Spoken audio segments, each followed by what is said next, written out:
Hello friends, नमस्कार। आपका स्वागत है मेरे यूट्यूब चैनल में। आज हम इस वीडियो में बताने वाले हैं शिक्षा शास्त्री शैक्षिक चिंतक रविंद्रनाथ टैगोर के बारे में। आइए जानते हैं सबसे पहले इनका जीवन परिचय।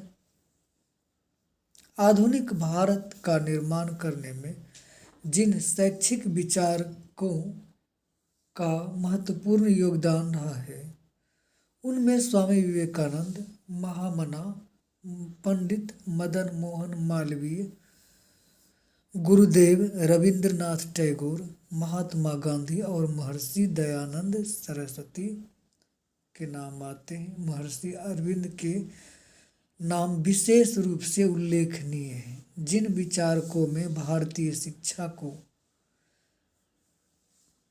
अपने विचारों से प्रभावित किया है। महात्मा गांधी नवीन शिक्षा योजना को राष्ट्र के लिए सर्वोत्तम देन समझते थे।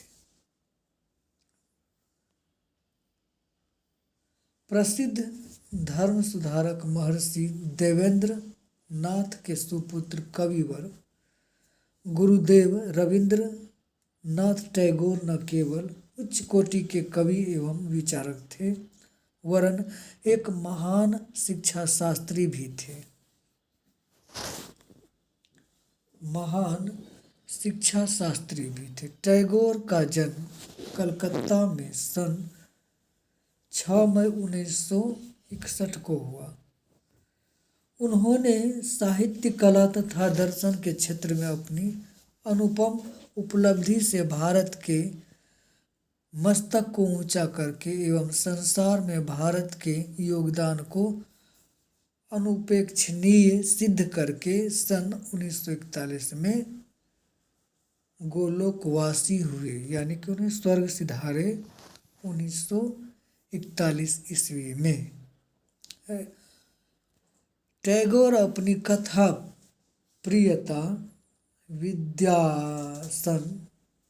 विद्याव्यसन एवं संगीत प्रेम के लिए विख्यात थे। टैगोर के पिता देशभक्त, विद्वान एवं धर्मपरायण थे। रविंद्रनाथ महर्षि देवेंद्रनाथ के सबसे छोटे पुत्र थे। समृद्ध परिवार में जन्म लेने के कारण टैगोर का बाल्यकाल बड़े लाड़ प्यार से बीता। प्रारंभ में उनकी शिक्षा घर पर जितनी अच्छी हुई उतनी विद्यालय में नहीं। उन्हें अपने घर पर ही संस्कृत, बांग्ला, अंग्रेजी, चित्रकला, संगीत आदि की शिक्षा प्राप्त हुई। इन विषयों को पढ़ाने के लिए अलग अलग शिक्षकों की व्यवस्था की गई थी। 1978 ईस्वी में टैगोर उच्च शिक्षा प्राप्त करने विलायत गए। इंग्लैंड में उनकी विद्यालय शिक्षा कुछ न हो सकी, अतः वे 1980 में स्वदेश लौट आए। इंग्लैंड में उनकी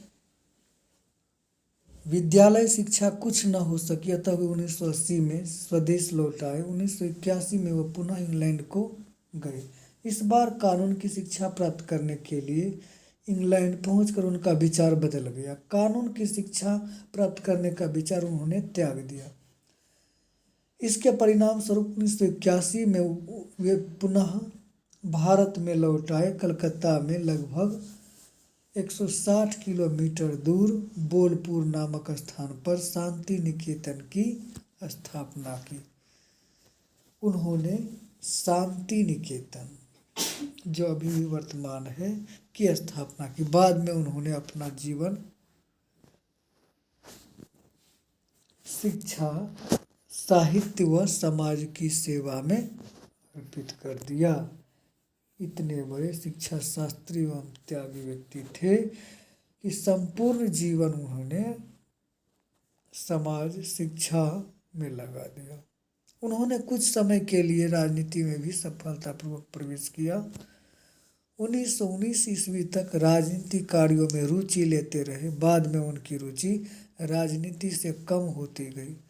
राजनीति सामाजिक एवं शैक्षिक कार्यों को करते हुए भी उनकी साहित्य साधना अनवरत चलती रही और उनका व्यक्तित्व एक महाकवि और साहित्यकार के रूप में निखरता गया और टैगोर विश्व कवि कहलाए। टैगोर ऐसे कवि बने कि वे विश्व कवि कहलाए। उनका गीतांजलि, ये जो गीतांजलि नामक रचना है, विश्व विख्यात कृति है। पूरे विश्व में गीतांजलि का प्रसिद्धि है। इस ग्रंथ का अनुवाद विश्व के अनेक भाषाओं में किया गया। गीतांजलि में जिन गीतों का संग्रह है वे दिव्य भावनाओं से पूर्ण है। इन गीतों में इतनी सादगी है कि पाठक का हृदय आनंद से भर जाता है। गीतों में उन्नत उल्लास और आनंद भरा है। गीतांजलि के प्रथम 2 पंक्तियों में कवि कहता है, मेरा मस्तक अपनी चरण धूलि तक झुका दे प्रभु, मेरे समस्त अहंकारों को आंखों के पानी में डुबा दे। इस ग्रंथ से सारा पश्चिम देश प्रभावित हुआ। 1913 में वे उन्हें प्रसिद्ध नोबेल पुरस्कार से सम्मानित किया गया। 1 महीने बाद ही कलकत्ता विश्वविद्यालय उन्हें डीलिट की सम्मानार्थ उपाधि से विभूषित किया और भारत सरकार ने 1915 नाइट बनाकर सम्मानित किया। सन 1920 से 1930 तक उन्होंने यूरोप, अमेरिका तथा एशिया के विभिन्न स्थानों का भ्रमण किया। इन देशों में अनेक स्थानों पर उनके भाषण हुए। बर्ट्रैंड रसेल जैसे महान विचारक भी उनसे प्रभावित थे। 1941 में इस महान साहित्यकार एवं शिक्षा शास्त्री का देहावसान हो गया। टैगोर का जीवन दर्शन। दोस्तों, वीडियो लंबा ना हो जाए इसके लिए हम चाहते हैं कि बहुत ही संक्षिप्त में टैगोर का जीवन दर्शन प्रस्तुत कर दें और नेक्स्ट वीडियो में इनका शिक्षा दर्शन का चर्चा करेंगे। तो आइए जानते हैं इसी वीडियो में टैगोर का जीवन दर्शन, Tagore's philosophy of life. Tagore परम पुरुष में आस्था रखते थे, यानी कि परमात्मा में वे आस्था रखते थे। विश्व की सर्वोच्च शक्ति के रूप में उन महापुरुषों को स्वीकार करते थे। उनके लिए परम पुरुष सत्यम शिवम सुंदरम एवं अद्वैत का प्रतीक है। अद्वैतवादी तथा ब्रह्मवादी होते हुए भी वे सर्वोच्च सत्ता को व्यक्तित्व प्रदान करते हैं। एक समय में वे परम सत्य को सूक्ष्म मानते हैं तो दूसरे समय वे उपास्य एवं प्रिय स्थूल मानते हैं। वे प्रेम के रहस्य को समझकर उनकी से सर्वोच्चता को स्वीकार करते हैं। टैगोर मानव में आस्था रखते थे और उन्हें उच्च कोटि का मानवतावादी कहा जा सकता है। एक महाकवि होने के नाते उन्होंने संवेगों एवं अस्थायी भावों के दमन का परामर्श नहीं दिया, वरन भक्ति की सभी शक्तियों में सामंजस्यपूर्ण विकास का समर्थन किया है। राष्ट्रीय सृजन एवं सामाजिक सुधार में वे गांवों को प्रमुखतम ध्यान देते थे। देश सेवा का महत्वपूर्ण कार्य ग्राम सेवा है, किंतु यह ग्राम सेवा ग्रामीणों पर कृपा के रूप में नहीं होना चाहिए। सेवा में भी ग्रामीणों को उक्ति सम्मान दिया जाना चाहिए। ग्रामों एवं तथा शहरों के बीच की खाई को पाटना चाहिए। जाति पाति एवं अस्पृश्यता का भी वे विरोध करते थे। बड़े बड़े शहरों की अपेक्षा कस्बों में रहन सहन का भी समर्थन करते थे। टैगोर व्यक्तित्व के सम्मान एवं उनकी स्वतंत्रता में आस्था रखते थे। वे धर्म, भाषा तथा लिंग के आधार पर कोई भेदभाव नहीं किया करते थे।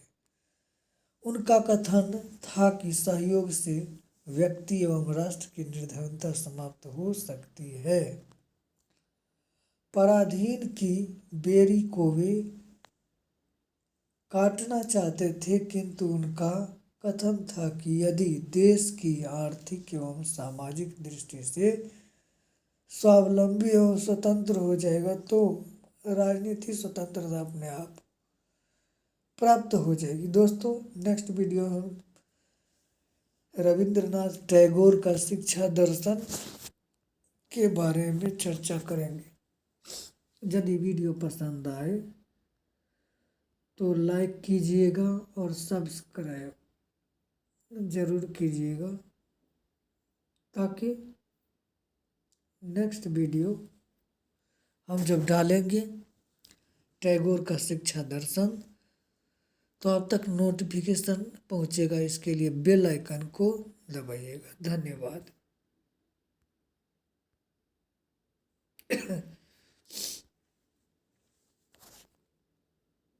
छोटू खेब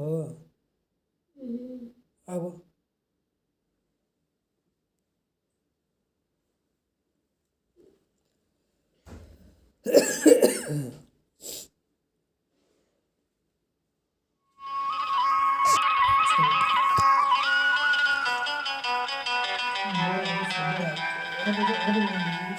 तू धरती पे चाहे जहाँ भी रहेगी,